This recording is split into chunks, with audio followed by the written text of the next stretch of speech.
Hello hello hello. तो कैसे हैं आप सभी? मेरे स्वास्थ्य नमस्कार थोड़ा कंटिन्यूस कर रहे हैं, सेशन को कंटिन्यू करते हैं अपन इसमें class 12 physics chapter number 1 unit electrostatics chapter coulomb का नियम तथा विद्युत क्षेत्र की तीव्रता। इस चैप्टर की बिगिनिंग अपन ने हिस्ट्री ऑफ चार्ज से स्टार्ट किया था और अपन ने ये जानने की कोशिश करी थी कि एक्चुअल में ये चार्ज जो हमारे सामने आ रहा है इसका रूट क्या है, कहाँ से अपन को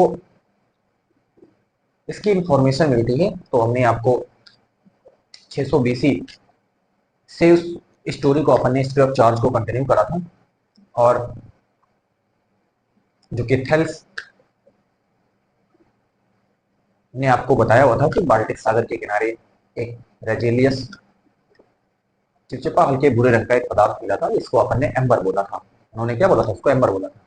और इन्होंने उस एम्बर को जब जानवरों की खाल से क्या करा था, रगड़ा था, तो देखा कि वो हल्के सूक्ष्म कणों को अपनी ओर क्या कर रहा था, आकर्षित कर रहा था। ठीक है, उनकी बात को थोड़ा सा और संबल मिलता है जब डॉक्टर विलियम गिलबर्ट आते हैं और कहते हैं कि विद्युत रोधी पदार्थों को आपस में रगड़ने से उसमें हल्के सूक्ष्म कणों को अपनी ओर आकर्षित करने का गुण उत्पन्न हो जाता है ना। उस समय जो मौजूद, चाहे वो लाख हो, गंधक हो, है ना, ऊन हो, जानवर की खाल हो, इसको जब आपस में वो रगड़ लेते तो वो हल्के सूक्ष्म कणों को अपनी ओर आकर्षित कर रहा था। ठीक है, आज के इस लाइफ में भी अपन इस प्रैक्टिकल को कर सकते हैं ना। ये अपन जो पंखा सभी घरों में अपन यूज करते हैं उसको जब अपन अपने बाल में क्या कर लें, रगड़ लें, है ना। और फिर आप छोटे छोटे कागज के टुकड़े, है ना, या फिर छोटी बारीक चीजें के पास आप उसको लेकर के जाते हो तो आप क्या पाते हो कि वो हल्के सूक्ष्मकणों को पंखा जो है वो अपनी ओर खींच रहा होता है। ठीक है, तो ये थोड़ी सी हेल्थ को और थोड़ी सी मजबूती मिलती है।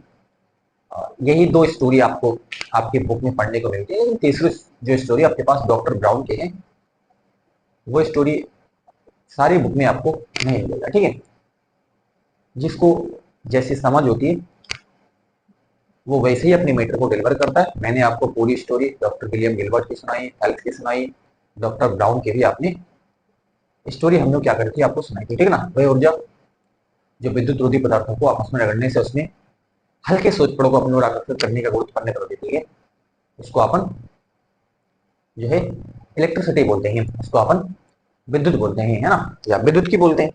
तो ये भी आप अपन ये एक्चुअल में क्या होती है, ये आपके पास क्या होती है, इलेक्ट्रिसिटी होती है। ठीक है, और जो इलेक्ट्रिसिटी शब्द होता है ये कहाँ से लिया गया है? तो हमने आपको बताया था कि जो इलेक्ट्रम होता है ना, एम्बर को अपन क्या बोलते हैं, ग्रीक का लैंग्वेज में उसको अपन इलेक्ट्रम बोलते हैं। ठीक है, और उसी इलेक्ट्रम से जो है ये इलेक्ट्रिसिटी शब्द जो है वो लिया गया है। ठीक है, तो ये थोड़ी सी डिस्कशन अपन ने उस आवेश के इतिहास से कंटिन्यू करा था और आगे अपन ने जानते हुए चले, चाहे वो क्षणपत्र विद्युत दर्शी हो, है ना, और चाहे वो आवेश के जो भी प्रॉपर्टीज थी, ठीक है ना, वो सारी प्रॉपर्टीज अपन ने 7 से 8 प्रॉपर्टीज की स्टडी करी। ठीक है, चाहे वो आवेशों की योग्यता हो, चाहे वो आवेशों का क्वांटीकरण हो, चाहे वो आवेश संरक्षण का नियम हो, चाहे वो सजातीय आवेश हो, विजातीय आवेश हो। ठीक है, हर पहलू, हर बारीक से बारीक पहलू पर अपन ने डिस्कस करने की कोशिश करेंगे। ठीक है, लास्ट सेशन जो अपन ने लिया हुआ था उसमें अपन ने इलेक्ट्रिक फील्ड पर डिस्कस करा। देखो ये चीजें बताना मैं जरूरी समझता हूँ कि देखो चैप्टर को अगर आप इस सीक्वेंस में इस तरीके से आप पढ़ते हो अगर आप फ्लुएंटली चैप्टर को एक्सप्लेन कर पाते हो, है ना, तो मुझे नहीं लगता आपको कहीं कोई प्रॉब्लम आपको होगी। तो लास्ट सेशन में अपने इलेक्ट्रिक फील्ड पढ़ा, फिर अपन ने जिसको अपन विद्युत क्षेत्र कहते हैं ना, कि आवेश के चारों ओर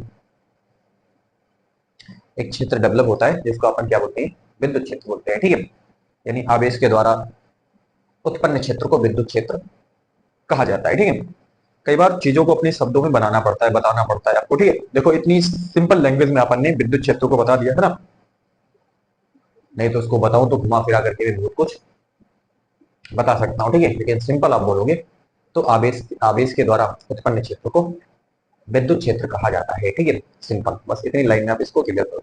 फिर आगे अपन ने कंटिन्यू करा जिसको अपन क्या क्या बोलते हैं, विद्युत क्षेत्र की तीव्रता यानी इंटेंसिटी। इंटेंसिटी आपको बतानी थी विद्युत क्षेत्र की, आपको क्या बतानी थी, है ना, इंटेंसिटी आपको बता दी है उसके। और ये जो भौतिक राशि आपके सामने विद्युत क्षेत्र की तीव्रता बहुत इंपॉर्टेंट है, क्योंकि हमने आपको ये बताया हुआ है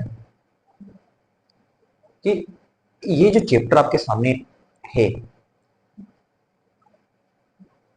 ये चैप्टर आपको क्या सिखाना चाहता है? ये चैप्टर आपको आवेशित निकायों के बीच अंतर सिखाना चाहता है। ये चैप्टर आपको क्या सिखाना चाहता है? जो चैप्टर अपन पढ़ रहे हैं ओवरऑल इसका पर्पस क्या है? इसका पर्पस ये है, वो आपको आवेशित निकायों के बीच अंतर समझाना चाहता है। अब वो कौन कौन से आवेशित निकाय हैं, चाहे वो बिंदु आवेश हो, चाहे वो हमारे पास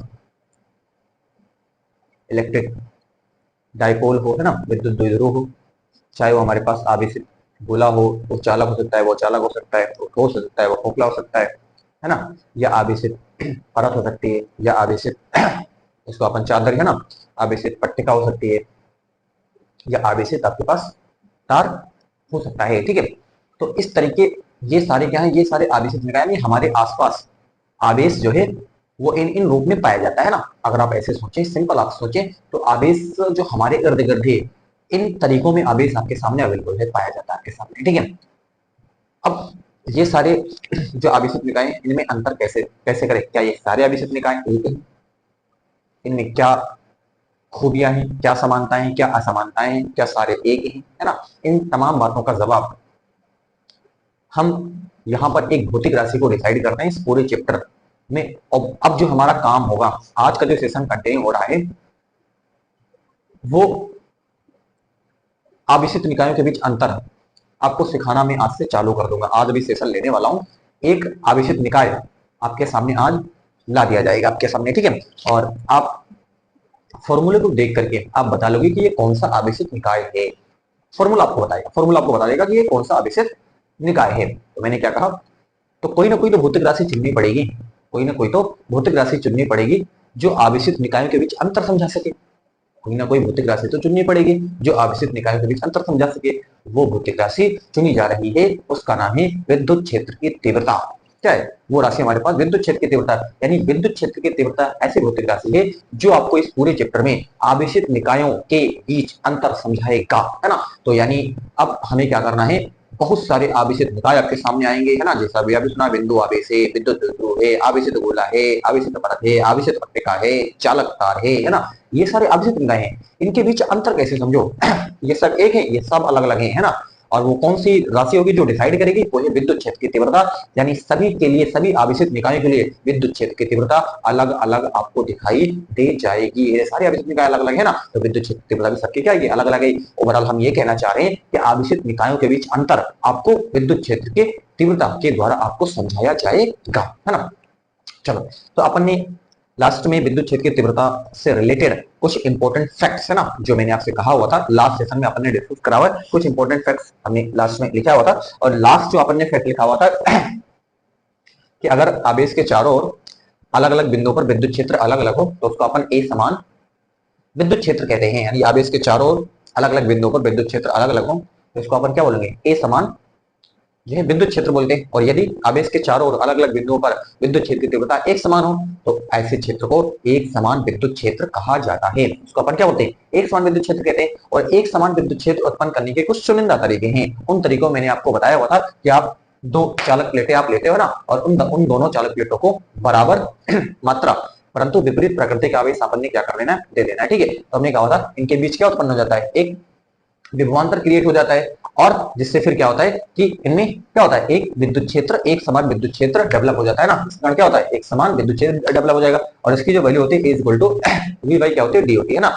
अब इसको ज्यादा अपन एलिबरेट नहीं करते क्योंकि वी क्या है, विभव है ना। और विभव हम कहाँ पढ़ेंगे, नेक्स्ट चैप्टर में पढ़ेंगे, तो इसको आपको आगे एक्सप्लेन करा जाएगा कि फॉर्मूला। लेकिन यहाँ पर तो याद रखना is equal to V by D, यानी इसके बीच जो विद्युत क्षेत्र यहाँ पर डेवलप हो रहा है वो is equal to V by क्या होता है, डी होता है। ये देख करके तो आप इतना बता ही लो, ठीक है। बाकी इसका डिटेल एक्सप्लेनेशन चैप्टर नंबर 2 में जब अपन विभव पढ़ लेंगे तब आपको सारी चीजें वहां पर क्लियर हो जाएंगी। फिर आप घबराने नहीं, हर बारीक से बारीक पहलू यहाँ पर कंसीडर करूंगा, ठीक है। आप उसके लिए बिल्कुल बेफिक्र रहें कि कोई चीज छोड़ी जाएगी, कुछ नहीं, हर बारीक से बारीक पहलू आप यहाँ पर कंसीडर करेंगे, है ना। चलो, तो बढ़ाते हैं सेशन को, कंटिन्यू करते हैं आगे की बात, है ना।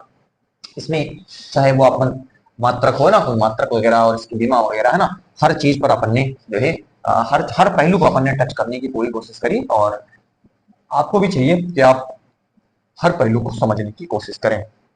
मैं समझता हूँ एजुकेशन लोगों को लगता है काफी टफ है, और मैं भी इस चीज को एक्सेप्ट करता हूँ कि टफ तो है, लेकिन अगर सही गाइडेंस मिलती है, ठीक है, अगर आपको प्रॉपर गाइडेंस मिल जाती है और सही फैकल्टी है ना, आपको पढ़ाने वाले लोग है ना, जिसको समझ होती है किसी भी विषय की, ठीक है, अच्छा समझ, जिसके पास अच्छी समझ है। मैं अपने आप को नहीं कहता कि मेरे को अच्छी समझ है, ठीक है, मैं भी सीख रहा हूँ, ठीक है, लेकिन मैं कहता हूँ एजुकेशन लगता है टफ है, एक्सेप्टेड, बट अगर आपको टीचर अच्छा हो, है ना, जो आपका ट्यूटर है, अगर वो ट्यूटर आपका अच्छा होता है, तो वो उसका एक्सप्लेन करने का, तो सबका अपना नजरिया होता है इसमें, कोई बुक से सीधे एक्सप्लेन कर देता है ना, कोई दूसरे से पढ़ा और वही उठा करके उसी को परोस दिया, ठीक है, और किसी के कुछ लोग होते हैं ऐसे क्रिएटिव माइंडसेट के होते हैं, जो बुक पढ़ते हैं, दूसरों की बात को सुनते हैं और अपना अपना माइंडसेट यूज करते हैं, ठीक है, उसके बाद में देखते हैं कि लोगों को किस तरीके से समझाया जा सके, है ना,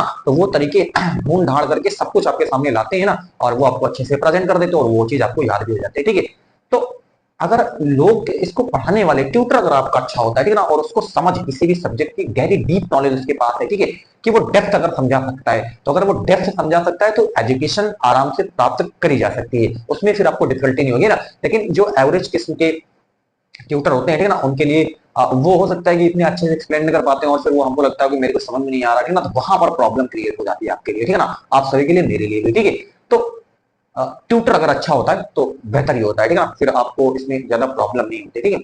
तो और अगर ट्यूटर थोड़ा सा एवरेज किस्म का है, ठीक है, तो अपन को थोड़ा सा और हार्डवर्क करना पड़ता है, अपने को भी थोड़ा सा एफर्ट लगाना पड़ता है, तो मेहनत तो आपको करना ही पड़ेगा, ठीक है।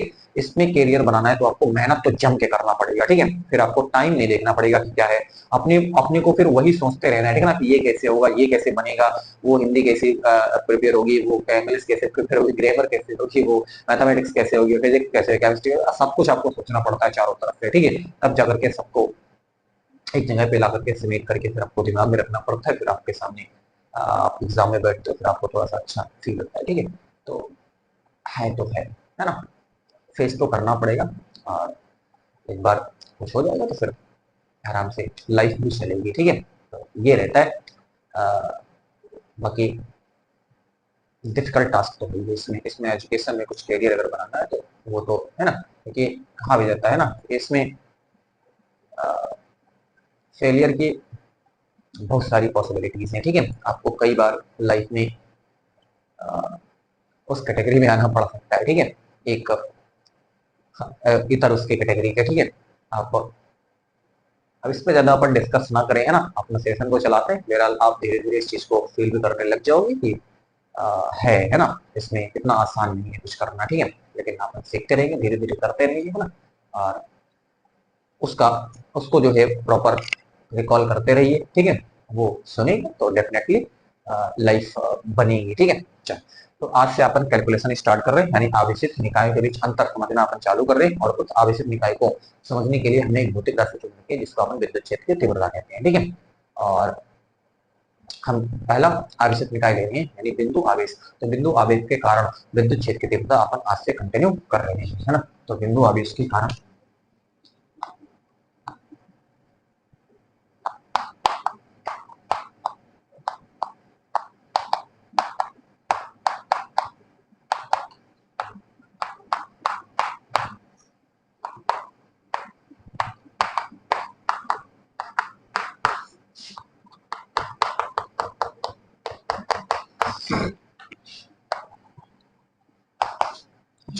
तो ये है आवेशित निकाय आपके सामने, ठीक है, एक आवेशित निकाय आपके सामने ला दिया गया है, और वो है बिंदु आवेश, ठीक है।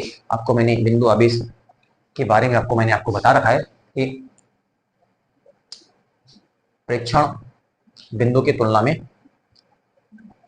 जो आपके सामने कोई आवेशित निकाय है उसका आकार बहुत छोटा है, तो उसको अपन बिंदु आवेश कह सकते हैं, ठीक है। या अगर आवेश किसी एक बिंदु पर केंद्रित है, समस्त आवेश, तो उसको भी अपन बिंदु आवेश की संज्ञा दे देते हैं, ठीक है, जैसे नाभिक शानदार एग्जाम्पल है, ठीक है। तो देखते हैं अपन बिंदु आवेश से क्रम है, तो ये रहा हमारे पास बिंदु आवेश। ठीक है, मैं बहुत स्लो स्लो ले रहा हूँ। ठीक है, पहली कैलकुलेशन है, मैं आपको यहाँ पर लिख देता हूँ।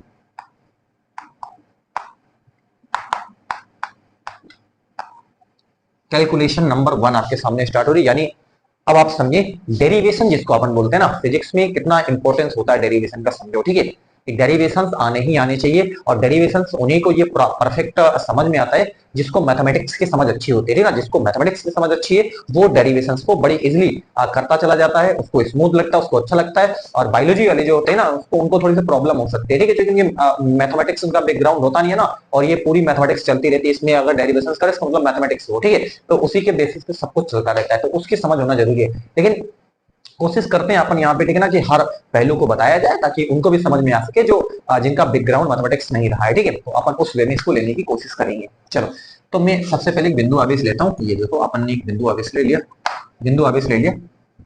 क्यों क्यों हमारे पास क्या है, एक बिंदु आवेश है। इसको अपन चाहो स्थिर आवेश बोल लो, क्योंकि स्थिर इसलिए बोले क्योंकि अपन इलेक्ट्रोस्टैटिक पढ़ रहे हैं। ठीक है ना, स्थिर आवेश है ना। ये देखो, आप बोल रहे ये क्या है, एक स्थिर आवेश भी है। ठीक है, चलो हमें क्या करना है, इससे कितनी दूरी पे, आर दूरी पे। ये देखो, इससे हम क्या, ये जो बिंदु आवेश आपके सामने है जिसको अपन स्थिर आवेश बोल रहे हैं, स्थिर आवेश से आर दूरी पर एक बिंदु पी है। ये देखो, और यहाँ पर हमें क्या करना है, यहाँ पर हमें विद्युत क्षेत्र की तीव्रता पता करनी है। ठीक है ना, यानी कि इस बिंदु आवेश के कारण हमें विद्युत क्षेत्र बताना है। तो बिंदु आवेश के कारण आर दूरी पर एक बिंदु पी है जहां पर हमें विद्युत क्षेत्र की तीव्रता ज्ञात करनी है। तो ये जो लैंग्वेज है शब्दावली, इसको आप लिखो, है ना। और नहीं भी लिखते हो तब भी कोई प्रॉब्लम, नंबर नहीं कटेंगे। मैं देखो, मैं बोल रहा हूँ क्योंकि हर चीज बोर्ड पे लिखना पॉसिबल नहीं होता, लेकिन बातों को तो सुनोगे तो आप बहुत सी बातें तो आप खुद लिख सकते हो। ठीक है, इसीलिए सुनना बहुत जरूरी है। ठीक है, चलो, तो मैंने कहा कि एक बिंदु आवेश है, इसको अपन स्थिर आवेश बोल रहे हैं, उससे आर दूरी पर एक बिंदु पी है जहां पर हमें विद्युत क्षेत्र की तीव्रता क्या करनी है, ज्ञात करनी है। ठीक है, चलो, अब हमको ये पता है क्योंकि विद्युत क्षेत्र की तीव्रता एक सदिश राशि है, मैंने आपको ये बताया हुआ है। विद्युत क्षेत्र की तीव्रता क्या है, एक सदिश राशि है। और दिशा करने का बड़ा फंटाबुलस, है ना, एक तरीका आपको बताया था कि आप विद्युत क्षेत्र की तीव्रता किस तरीके से पता कर सकते हैं, है ना। किसी को अगर मालूम हो तो बताओ, किसी को अगर मालूम हो विद्युत क्षेत्र की तीव्रता, हाँ, बड़ी इजीली अपन कर सकते हैं। आपको जहां पर भी विद्युत क्षेत्र की तीव्रता की दिशा पता करनी है, सिंपल आपको क्या करना है कि वहां पर आपको प्लस क्यों रख देना है, प्लस क्यों नॉट रख देना है, या फिर आपको +1 रख देना है। ठीक है, पर बल की दिशा विद्युत क्षेत्र की दिशा हो जाएगी। यानी आपको क्या रखना है, कहीं पर भी आपको विद्युत क्षेत्र की दिशा पता करनी है तो वहां पर आप क्या रख दीजिए, प्लस क्यों रख दीजिए, या फिर आप क्या रख दीजिए, +1 रख दीजिए। तो प्लस क्यू नॉट रख दीजिए या फिर +1 रख दीजिए। इसको बड़े डिटेल में एक्सप्लेन करा हुआ है। ठीक है ना, आप इसको देखो, पिछला सेशन ही है ना, कि दिशा कैसे अपन पता करते हैं। देखो, इसका यूज आ रहा है यहाँ पर, है ना, और अपन को एक्सप्लेन भी करना पड़ रहा है। हमने कहा जहां कहीं भी आपको विद्युत क्षेत्र की दिशा पता करनी हो तो आपको सिंपल क्या करना है, वहां पर आपको +1 रख देना है या फिर प्लस क्यू नॉट रख देना है। ठीक है, या क्यू नॉट रख देना है, क्यू नॉट ऑलरेडी प्लस ही होता है। ठीक है ना, क्यू नॉट क्या होता है, उसकी जो नेचर होता है वो पॉजिटिव ही होता है। ठीक है, तो आपको रख देना है, जिधर बल लगेगा वही विद्युत क्षेत्र की दिशा हो जाएगी। ठीक है, चलो, तो मैं यहाँ पर क्या करता हूँ, ये देखो, मैं रख देता हूँ क्यू नॉट।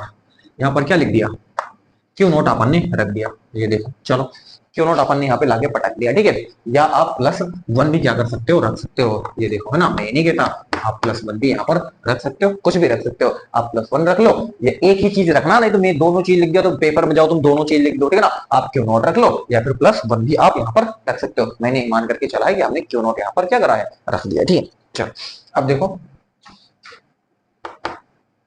अब मैं इसको इरेज कर रहा हूँ। चलो, इस पर बल देखोगे, देखो, बिंदु आवेश प्लस नहीं लगा, इसका मतलब पॉजिटिव है वो, ये नेचर में पॉजिटिव होता ही है ना। क्यू नॉट क्या होता है, क्यू नॉट नेचर में पॉजिटिव होता है। तो ये इसको क्या करेगा, ये इसको प्रतिकर्षित करेगा, तो बल किधर लगेगा, बल ये देखो, बल इधर लगेगा। ये देखो, ये हो जाएगा बल, इस तरफ बल है तो विद्युत क्षेत्र भी इस तरफ ही हो जाएगा। ये देखो, ये विद्युत क्षेत्र हो जाएगा। ये देखो, एरो अपन ने दिखा दे, एरो बता रहा है कि विद्युत क्षेत्र इस तरफ है। ठीक है, तो विद्युत क्षेत्र आपके सामने इस तरफ हो जाएगा। ठीक है, और दिखाना चाहो दिशा के तौर पे तो ये देखो, आर के भी आप दिशा के तौर पे अपन लगा सकते हैं। सिंपल, ये क्या है, सिंपल, है ना। तो विद्युत क्षेत्र की परिभाषा से, है ना, तो विद्युत क्षेत्र की परिभाषा से क्या होता है, आप जानते हो, है ना, is equal to S vector बटे क्या होता है, या लिमिट वाला अपन लेते हैं तो ज्यादा परफेक्ट फॉर्मूला वही होता है, लास्ट वाला, है ना, ये होता है लिमिट, और क्यों टेंड्स टू 0, है ना, एस वेक्टर बटे क्यू नॉट है ना। ये लास्ट में फॉर्मूला पढ़ा था और यही है ना केस में लगता क्यों का प्रभाव वहां पर शामिल हो रहा था, तो क्यों के प्रभाव को कम करने के लिए हमने क्यों जो है लिमिट का यूज करा और ये परफेक्ट होता है। ठीक है, तो लिमिट क्यों नॉट टेंस टू जीरो है ना, एफ वेक्टर बटे क्या होता है आपके पास, क्यों नॉट आपके पास हो जाएगा। ठीक है, चलो बहुत बढ़िया। अब यहाँ पर देखो ई बराबर है ना, ये हो जाएगा हमारे पास लिमिट क्यों नॉट टेंस टू क्या हो जाएगा, जीरो हो जाएगा। ठीक है, और यहां पर आप देखो ये क्या हो जाएगा आपके सामने, वन अपान क्यों नॉट ये, और एफ वेक्टर है ना बल, बल क्या होता है इनके और इनके बीच, बल कैसे निकालोगे कूलाम के नियम से, क्या हो जाएगा one upon 4 pi epsilon not है ना, ये क्या हो जाएगा क्यों मॉड ऑफ क्यों, क्योंकि यहां पर आपको कूलाम के नियम में क्या होता है पॉजिटिव ही आपको लेना होता है। ठीक है, और ये हमारे पास क्या हो जाएगा क्यों नॉट बटे ये हमारे पास क्या हो जाएगा आर स्क्वायर हो जाएगा है ना, और दिशा दिखानी है तो ये हमारे पास क्या हो जाएगा आर के हो जाएगा। ठीक सिंपल, कोई दिक्कत नहीं है, ये और ये आपके पास कट ही जाएगा। तो क्या बचा, अब ये क्यों वाला काम खत्म ही हो गया। ठीक है, तो यहाँ क्या बचा, यहाँ बचा 1/4 पाई एप्सिलॉन नॉट बटे आर स्क्वायर, ये आर कैप है ना, बड़ा सिंपल है ये पहला डेरिवेशन से और चंद लाइनों में क्या हो जाएगा कंप्लीट हो जाएगा। ठीक है, आपको ज्यादा घबराने नहीं, आराम से आप सोचे, ये फॉर्मूला यहाँ से आपको बिगिनिंग करनी है, फॉर्मूला लास्ट में आपको विद्युत क्षेत्र की तीव्रता से समझा दिया गया है। फिर आपको क्या करना है, लिमिट वाला है ना, लिमिट क्यों नॉट टेंस टू कितना 0 1 क्यों नॉट, ये आपके पास है, ये एफ का मान लिख दिया क्योंकि कूलाम बल इनके और इनके बीच बल आप जानते हो कूलाम बल, और 1/4 एप्सिलॉन Q1 Q2 बटे क्या होता है आर स्क्वायर होता है, तो Q1 तो क्यों हो जाएगा और Q2 हमारे पास क्या हो जाएगा Q0 हो जाएगा। ठीक है, और नीचे डिस्टेंस क्या है आर, आर है तो आर स्क्वायर हो जाएगा, और ये दिशा आपके पास बता ही रहा है। ठीक है ना, आर के हो जाएगा। ठीक है, चलो अब देखो क्यों नॉट वाला काम यहाँ से खत्म हो गया, तो इसको अपन ने लिमिट यहाँ से हटा दी। ठीक है, नहीं तो सोचो कि लिमिट कहाँ चली गई इसमें। ठीक है, तो E vector is equal to, इसको अपन क्या लिख सकते हैं ना, और ये मॉड ऑफ है ना बटे क्या हो जाएगा ये आर स्क्वायर हो जाएगा, ये आर के आपके सामने हो जाएगा। तो ये है विद्युत क्षेत्र की तीव्रता किसके कारण, बिंदु आवेश के कारण है ना, मैं आपको भी बताऊंगा भाई अच्छी चीज है ना। और आप अगर परिमाण परिमाण में देखना चाहते हो, ये की दिशा सही थे तो परिमाण में आप देखोगे केवल तो क्या हो जाएगा इज इक्वल टू के क्यों बटे आर स्क्वायर, ये देखिए ये केवल क्या हो जाएगा परिमाण में हो जाएगा। और अब आज के बाद आपसे कोई भी पूछे बिंदु आवेश के कारण विद्युत क्षेत्र की तीव्रता कितनी होती है, देखो इसमें हम आवेशित निकायों के बीच अंतर समझेंगे। अभी द्विध्रुव कण विद्युत क्षेत्र कुछ और होगा, आवेशित परत कण विद्युत क्षेत्र कुछ और होगा, आवेशित गोले कण विद्युत क्षेत्र कुछ और होगा, आवेशित तारक कण विद्युत क्षेत्र कुछ और होगा, आवेशित पट्टिका कण विद्युत क्षेत्र कुछ और होगा। तो ये जो हमने आवेशित निकाय के बीच अंतर समझना स्टार्ट करना, विद्युत क्षेत्र सबके लिए विद्युत क्षेत्र अलग अलग है, अलग अलग है, तो आपको एक पेज क्या करना है बनाना है कॉपी में। ठीक है ना, और उसमें क्या करना है उसको देखो, उसको देखते ही आपको तुरंत आ जाएगा। ठीक है ना, इसमें लिखो बिंदु आवेश कण विद्युत क्षेत्र तीव्रता फलाके के बटे आर स्क्वायर, फिर आप यहाँ पर आ जाओ विद्युत द्विध्रुव कण विद्युत क्षेत्र की तीव्रता, यहाँ पर दो जगह एक अक्ष पे तो 2 केपी बटे आर क्यूब। ठीक है, फिर यहाँ पर निरक्ष पे तो केपी बटे आर क्यूब। ठीक है, तो ऐसे आपको क्या करना है एक कॉपी बनानी है। ठीक है ना, और उस कॉपी नहीं बनानी, आपको एक पेज, आप चैप्टर नंबर फर्स्ट लिख ही रहे हो उसमें आपको स्पेशल एक पेज लेना है, उस एक पेज में बिंदु आवेश कण विद्युत क्षेत्र की तीव्रता के क्यू बटे आर स्क्वायर, फिर लिखो विद्युत द्विध्रुव कण विद्युत क्षेत्र की तीव्रता अक्ष पे निरक्ष पे, तो अक्ष पे 2 केपी बटे आर क्यूब, निरक्ष पे केपी बटे आर क्यूब। ठीक है, तो ऐसे आपको लिखोगे ना तो देखते ही आपको याद होगा, और आपसे कोई भी पूछे कभी भी ऑन द स्पॉट इसका जवाब आपको आना चाहिए कि बिंदु आवेश कण विद्युत क्षेत्र की तीव्रता कितनी होती है, परत के कण विद्युत क्षेत्र की तीव्रता कितनी होती है ना, और जो आपके पास तार होता है ना, आवेशित तार होता है ना, उसके कण विद्युत क्षेत्र की तीव्रता कितनी होती है, तो ये आपको तुरंत देखते ही इसका जवाब आना चाहिए। देखते मतलब कोई पूछे तुरंत ऑन दी स्पॉट इसका जवाब दो आप। ठीक है, इतनी तो फ्लुएंट आपको हो ही जाना, और मैं इस बात की गारंटी लेता हूं आप हो जाओगे। मैं इसको इतनी बार बोलूंगा है ना, इस फ्रेम को आप देखो बड़ा सिंपल, ये पहली कैलकुलेशन है, अभी तक आपने कोई कैलकुलेशन नहीं करी है, कोई कैलकुलेशन नहीं करी है। ठीक है, ये आपके सामने पहला आवेशित निकाय आपके सामने आ रहा है, सबसे इजी सबसे इजीएस्ट जो तरीका है वो हम आपके सामने ला रहे हैं, ये सबसे इजीएस्ट तरीका है, बड़ा सिंपल, चंद लाइनों में फटाक से खत्म हो गया। ठीक है, अब परिमाण में भी अपन ने देख लिया कि विद्युत तीव्रता के सामने जो है बिंदु आवेश कण वो क्या है के क्यू बटे आर स्क्वायर। आपसे कोई पूछे बिंदु आवेश के कारण विद्युत क्षेत्र की तीव्रता कितनी होती है, के क्यू बटे आर स्क्वायर, बिंदु आवेश के कारण विद्युत क्षेत्र की तीव्रता कितनी होती है, के क्यू बटे आर स्क्वायर। ठीक है, चलो बहुत बढ़िया। अब अपन आगे की ओर चलते हैं। अब आप देखें, मैं थोड़ी सी बात यहां पर आपसे करना चाहता हूं। ठीक है, चलो अगर यहां पर ये जो हमारे कोई आपसे ये पूछे कि अगर ये प्लस क्यों है तो विद्युत क्षेत्र की तीव्रता Q क्यों बटे R स्क्वायर है ना। और अगर माइनस क्यों हो तो, है ना, यदि बिंदु आवेश माइनस क्यों हो तो, है ना, तो देखो यदि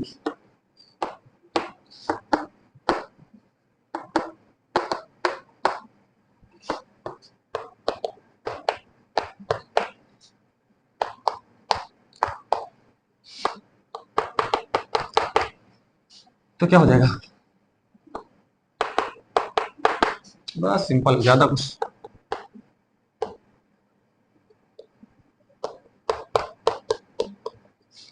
ये हो जाएगा, बस सिंपल। ये जस्ट क्या लग जाएगा, यहाँ पर माइनस आपके सामने क्या कर देना है, लगा देना है, ठीक है ना। ये क्या हो जाएगा, देखो मान तो वही है, मान तो जहां पर भी वही है ना, माइनस लिए हो, मान में कोई चेंज नहीं आ रहा। देखो यहाँ पर देख लो 1/4 मॉड ऑफ क्यों बटे R स्क्वायर, देख लो मान तो वही है, बस केवल क्या चेंज हो जाती है, केवल दिशा बदलती है, केवल क्या बदलती है, केवल दिशा बदलती है। मान में किसी प्रकार का कोई चेंज आपको देखने को नहीं मिलता। आपके सामने फॉर्मूला बता रहा है ना, फॉर्मूला आपको बता रहा है यहाँ पर केवल क्या चेंज हुआ है, मान चेंज हुआ है, लेकिन दिशा केवल क्या हो चुकी है, विपरीत हो चुकी है। अगर दिशा पहले ये थी तो अब बाद में ये वाली हो गई थी ना, अगर पहले ये थी तो अब ये वाली हो जाएगी, ठीक है। बस केवल प्लस और माइनस से केवल इतना चेंज आता है, लेकिन प्रमाण वही रहता है, ठीक है। चलो बहुत बढ़िया। अब मैं आपके सामने छोटी छोटी बात रखता हूं। ई नंबर 1, पहली चीज क्या है, ई जो है प्रोपोर्शनल है इसके बिंदु आवेश क्योंकि, यानी आवेश की प्रबलता के समानुपाती होता है विद्युत क्षेत्र की तीव्रता। यानी आवेश की प्रबलता ज्यादा है तो विद्युत क्षेत्र की तीव्रता ज्यादा हो जाएगी, यानी विद्युत क्षेत्र वहां पर क्या होगा, प्रबल होगा। समझे मैंने क्या कहा, अगर आवेश की प्रबलता है, अगर आवेश प्रबल है, आवेश क्या है, प्रबल है, तो विद्युत क्षेत्र वहां पर भी क्या होगा, प्रबल हो जाएगा, ठीक है। चलो दूसरी चीज, दूसरी और बड़ी शानदार चीज है ना, कि डायरेक्टली प्रोपोर्शनल है 1/R स्क्वायर, ठीक है। अब यहां पर आप देखो क्या है कि R स्क्वायर R के कंपेयर में ई में तेजी से कमी होती है। देखो इसको पढ़ने का भी तरीका है ना, लोग इसको गलत पढ़ भी देते हैं ना। तुमने क्या कहा, आर की तुलना में आर के रिस्पेक्ट में ई में तेजी से क्या होती है, कमी होती है, ई में तेजी से कमी होती है, ठीक है ना। अभी मैं आपको अंतर भी बारीकी भी समझाऊंगा, ठीक है, लेकिन ये इस बारीकी को आप समझो, आर के रिस्पेक्ट में ई में क्या होती है, तेजी से कमी होती है। कैसे कमी होती है, तेजी से कमी होती है ना। तो मैं आपको दिखाता हूँ अभी मैं, देखो ग्राफ देखो, किसी भी चीज को अगर आपको परफेक्ट बनाना है, ठीक है, तो आप ग्राफ बना, फिजिक्स में ग्राफ बनाना बहुत जरूरी है, ग्राफ को समझना भी बहुत जरूरी होता है। तो ग्राफ के हर पहलू को समझो कि ग्राफ बना तो कैसे बना है और क्या बारीकी है ग्राफ में, ठीक है। तो मैं आपको ग्राफ बनाता हूँ और ग्राफ बनाने से आपकी भी पकड़, आपको भी लोग समझते हैं कि हाँ दम है बंदे में, ठीक है ना। तो ग्राफ समझो उसको, ठीक है। चलो ये हमारे पास ये हो जाएगा और ये हमारे पास क्या हो जाएगा, आर हो जाएगा, हाँ। तो ई और आर के बीच अपन ने यहाँ पर क्या खींच रहे हैं, ग्राफ खींच रहे हैं, ठीक है। चलो ध्यान से देखो, तो कैसा ग्राफ जाएगा, ई और आर के बीच ग्राफ। तो ई और आर के बीच ग्राफ देखोगे तो देखो ई आर के रिस्पेक्ट में जो है ई में तेजी से कमी होती है ना, तेजी से कमी का ग्राफ क्या होता है, ये देखो। और भूलने से भी टच मत करा देना, यहाँ पर क्या ना करवा देना, यहाँ पर आप भूलने से क्या नहीं करवाना, टच नहीं करवाना, क्योंकि टच कहाँ होगा, टच होगा जाकर के ये अनंत पे क्या होगा, टच हो जाएगा, है ना। तो ये कहाँ टच होगा, ये अनंत पे टच होगा, ठीक है। चलो तो अब ये हमने ग्राफ दिखा दिया, ठीक ना। यानी ये जो हमने देखा है, तो यहाँ पर इस फॉर्मूले से जो हमारे पास रिजल्ट आया है उसके लिए ग्राफ जो आपके सामने आ रहा है, यानी आर और ई के बीच विद्युत क्षेत्र का जो ग्राफ है वो हमारे पास क्या है, वो हमारे पास ये आपको साफ साफ क्या कर रहा है, दिख रहा है, ठीक है। चलो अब यहाँ पर आगे की चीज अपन क्या करेंगे, है ना। अब ये किसका ग्राफ है, ये है ई, ये देखो, ठीक है, 1/R स्क्वायर। तो ये ग्राफ इसके लिए, ठीक है। चलो क्लियर। अब मैं आपको समझाता हूं कि इसका ग्राफ कैसा होगा, ई और आर के बीच ग्राफ कैसा होगा। ये देखो इसके बीच आपको देखना है कि ये आर स्क्वायर ना हो, ये केवल क्या हो, ये हो, ये इसका ग्राफ कैसे बनाओगे, तो इसमें और इसमें जमीन आसमान का अंतर है ना। लोग इस अंतर को पकड़ नहीं पाते हैं, ठीक है, लेकिन हम जो पढ़ रहे हैं उसके हिसाब से ई प्रोपोर्शनल 1/R स्क्वायर है, तो इसके हिसाब से जो ग्राफ होगा वो आपके पास ये वाला होगा, ठीक है। लेकिन अगर ये हो तब ग्राफ कैसा जाएगा, तो इसके लिए ग्राफ ये जाएगा। तो इसमें और इसमें जमीन आसमान का अंतर है, और कई बार लोग इस बारीकी को समझ नहीं पाते कि ये और ये किसका ग्राफ है, ये ग्राफ है, ये ग्राफ इसका है।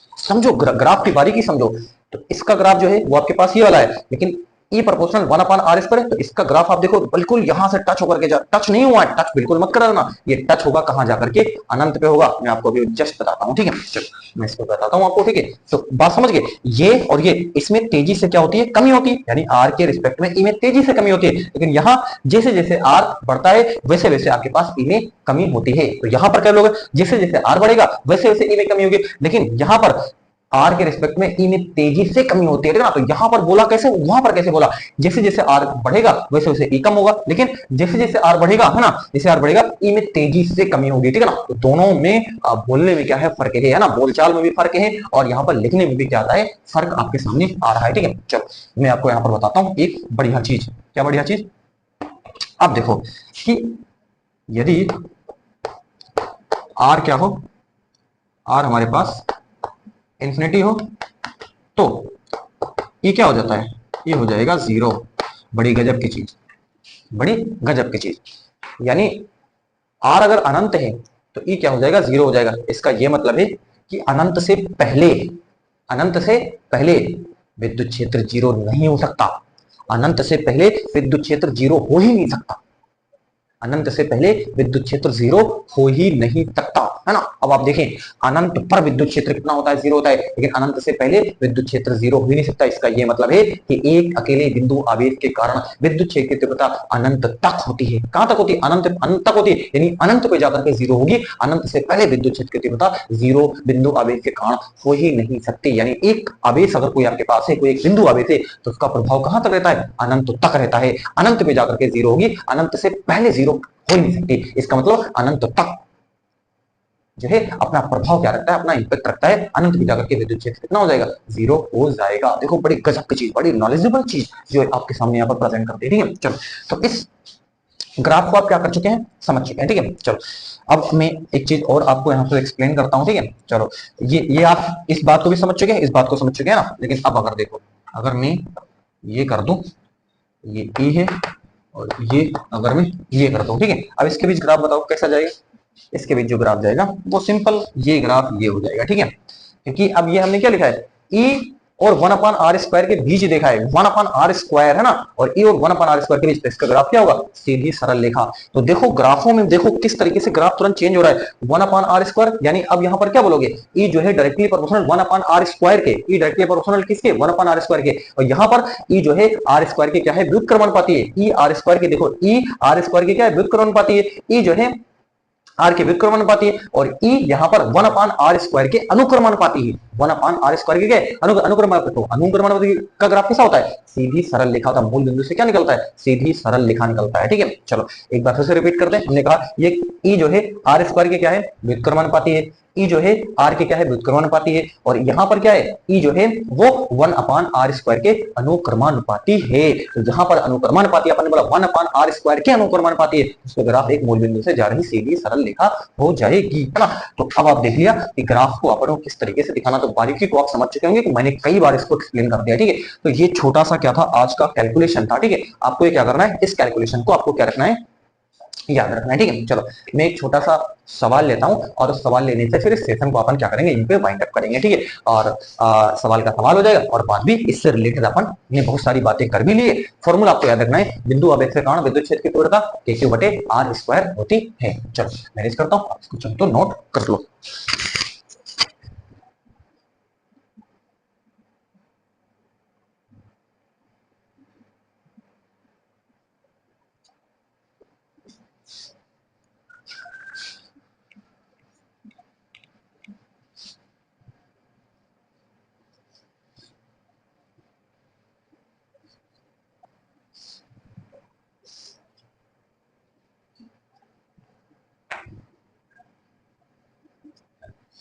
तो सवाल है कि हीलियम नाभिक के कारण 5 सेंटीमीटर दूरी पर विद्युत क्षेत्र की तीव्रता ज्ञात कीजिए। फिर से सुने, हीलियम नाभिक के कारण 5 सेंटीमीटर दूरी पर विद्युत क्षेत्र की तीव्रता ज्ञात कीजिए, ठीक है। चलो सिंपल प्रश्न है, और यहाँ पर आपसे कोई आवेश नहीं बोलना है, ठीक है।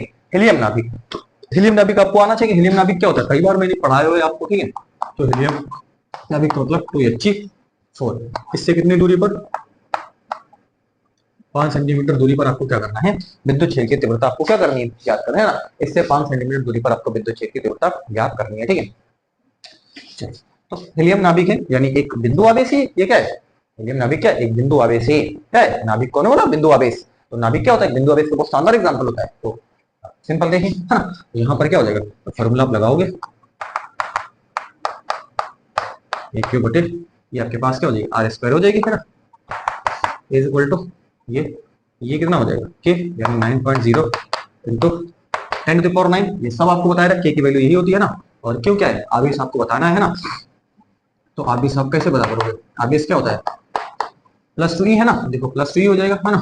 तो क्यू बराबर 2 इंटू 1.6 इंटू 10⁻⁻19, तो क्यू बराबर 16 दूनी 32 इंटू 10⁻⁻, का कितना हो गया 19, है ना। ये कितना आ गया 3.2 इंटू 10⁻⁻19, ठीक है। बटे यहाँ पर कितना हो जाएगा, यहाँ पर हो गया आपके पास आर स्क्वायर, आर का मतलब 5 इंटू 10⁻⁻2 का होल स्क्वायर, है ना। ये 5 सेंटीमीटर है, कितना है 5 सेंटीमीटर, और 1 सेंटीमीटर में कितना मीटर होता है, 1 सेंटीमीटर में 10⁻⁻2 मीटर होता है ना। तो कितना हो जाएगा 5 × 10⁻2 हो जाएगा, सिंपल है।